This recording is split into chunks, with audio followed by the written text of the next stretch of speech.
We're going to do a schnauzer's nails. I'm fixing to groom him. When he first started here, he was petrified of his nails being done, of his, even his legs being touched.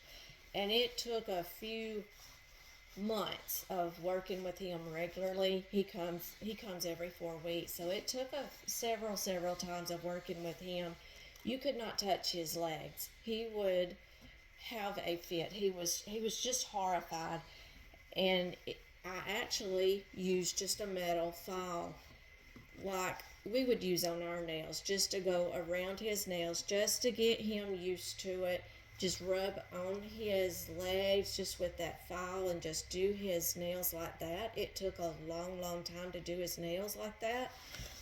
But when they're that afraid, you just do what you have to do to get them comfortable and retrain their mind of when they've been harmed or when they've been cut in the quick, and it has just really made them afraid of having their nails touched now. And he was done so bad, you actually could not touch his front legs. And so he does pretty good now. I cut them and I Dremel them, but he's still afraid. So I'm proud of him. He's done really well. So I'm fixing to start on him and see about getting him done. Good boy. Good boy. Good boy. Good boy. Good boy. No. Good boy. Good boy. And you have to go slow with him because he still gets in panic mode a little bit. And I Dremel more than I cut on him because he went through such a bad experience. His mom had to keep his feet wrapped in gauze for several days because all of his nails just got cut in the quick. And so it kind of messed him up. And now he's still afraid of it. But even in grooming him, at least now I can touch his legs and he can do a groom really well now. But we are still afraid of the nails. But I did Dremel more than I cut on him. You know, when you've got one that's been harmed before, and they start coming to you, or even, sometimes accidents do happen. Sometimes you will cut into the quick, just eventually. Sometimes it just happens sometimes. They may jump about the time that you cut, and it may cut just too far back, too deep into the quick.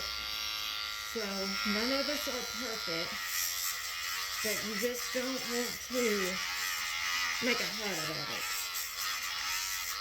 You just have to work with their tolerance. If it takes longer for them to be comfortable and to see that you're not going to hurt them, then so be it. Just let them go at their pace.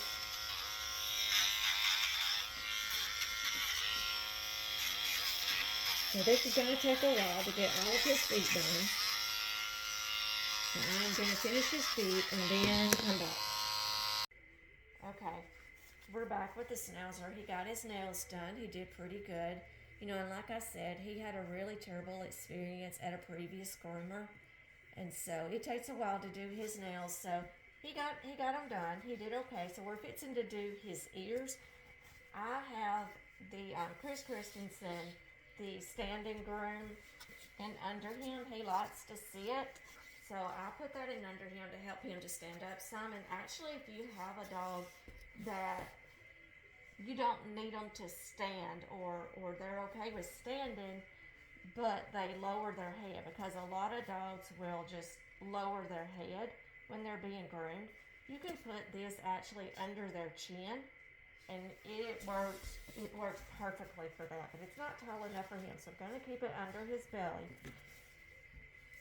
So when we're doing the ears, don't ever take the blade and go down that ear. The pocket right here, this little pocket, you're going to cut into that, and these ears bleed terribly. So we actually want to just do a round the bottom of that ear out. Take the blade and go out to the edges of the ears. And it's still yet. Be careful with that little pocket on the side. I'm going to do the outside. I'm going to go out to the edge. I'm going to do that on both sides.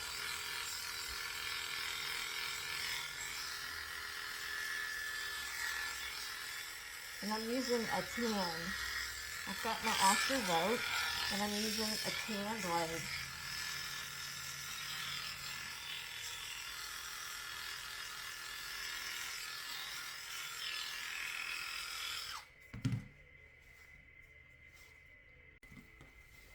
Okay, I'm going to take my straights. I'm going along the edges, and I am keeping my fingers. So it will, my finger is being the guide so it does not cut his ears.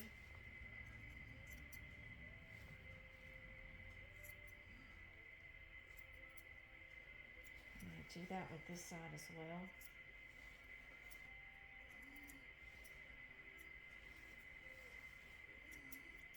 Just let your finger be the guide along the edges of these ears because you don't want to cut these ears.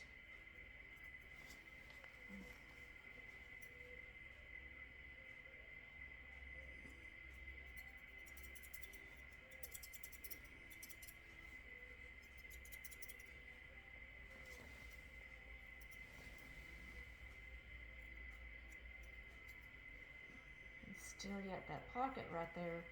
Be careful with that.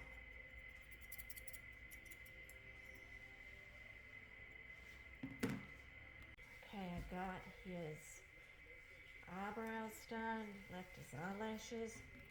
Alright, I'm gonna cut these hairs. You can see around the mouth, around these lips. I'm gonna pull his lips up, and I'm just gonna snip these hairs. I'm gonna cut above and below his lip. And I am going to cut, actually, I'm going to go up at an angle right here, so it kind of gives him the look of like he's smiling. Do that on this side. Can show his lips better. And then when I get down, he's going to look like he's smiling.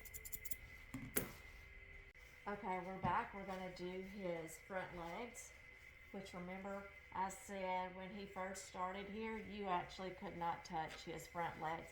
He would do jumping jacks. He would squirm. He would have a fit. You could not touch him. He was terrified. And he does so well now. He's letting me touch his front legs. He lets me get the clipper on his legs. He's still a little nervous, but he can tolerate it so good now. So when you've got one that's nervous and they don't want you touching their legs, while you're working on one leg, hold the other leg up, and it kind of distracts them. They're kind of concentrated on keeping their balance. So that's just a good trick to always use. I'm gonna do this leg, if you can see. And then I'm holding his other leg up, which I'm fixing to put it down so I can get in behind this leg good. But yes, he does. He does so much better. I'm so proud of this boy and how he has improved.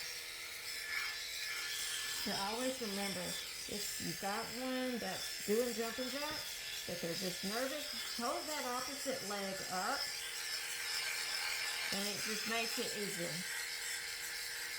And when you are holding this leg up, don't hold it out to the side. We don't want to hurt these joints.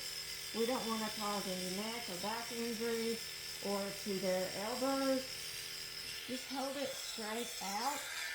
And you can hold it back, but just don't ever pull their leg out to the side.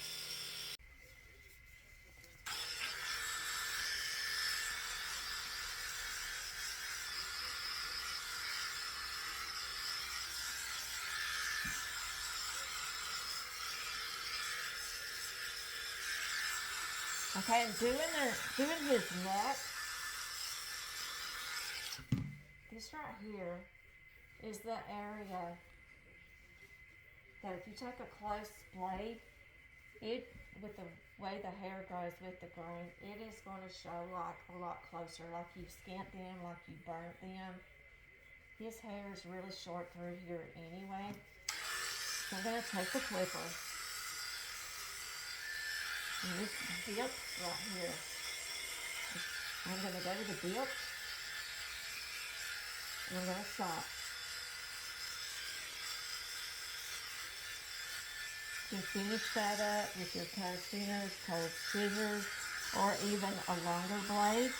And I'm actually not putting full pressure. I'm using a 7 on him, but I'm not putting full pressure even through here. I'm just kind of lightly skimming through this area because I don't want him to look like I skint him or like I burnt him. And it's just easy for it to look like that in this area. So I am going to that dip and stopping. And through here, it's already so short. I will just trim up the straggles with my curve. And then he just doesn't need a lot through there.